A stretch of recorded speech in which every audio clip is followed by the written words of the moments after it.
கவலைப்படுவதன் பலன் என்ன? எனக்கு என்ன நேரிடுகிறது என்பதை பற்றி எனக்கு கவலை இல்லை, ஆனால் பிறரை பற்றி தான் எனக்கு கவலை என்று சிலர் சொல்வார்கள். இது இன்னொரு வித அறியாமை ஆகும்.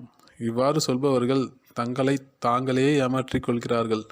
உங்கள் மகனின் பைத்தியக்காரத்தனம் பற்றியோ அல்லது உங்கள் மகள் வேறு ஒருவருடன் ஓடிவிட்டால் என்பது பற்றியோ நீங்கள் கவலைப்படாதீர்கள். எல்லா விதத்திலும் வாழ்வின் துக்கங்களை குறைப்பதற்கு உங்களால் முடிந்த அனைத்தையும் செய்யுங்கள். ஆனால் துளி கூட கவலைப்படாதீர்கள். ஒவ்வொரு தனி மனிதனும் அவனவனுடைய பூர்வ ஜென்ம வினையினால் ஆளப்படுகிறான். உலகில் உள்ள பகுத்தறிவுவாதிகளும் என்ன வேண்டுமானால் சொல்லட்டும். ஒருவனது தலைவிதி கொஞ்சம் கூட மாற்ற எவனாலும் முடியாது.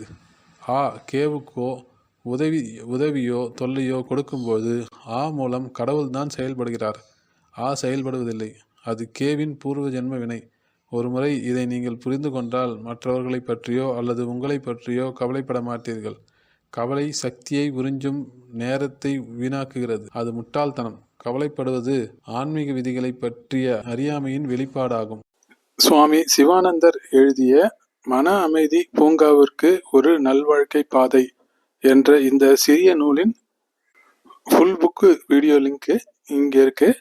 வேணுன்றவங்க செக் பண்ணி பாருங்க. ஆன்மீகத்தில் உள்ள அனைவரும் கேட்க வேண்டிய ஒரு அற்புதமான நூல். நன்றி. வாழ்க வளமுடன்.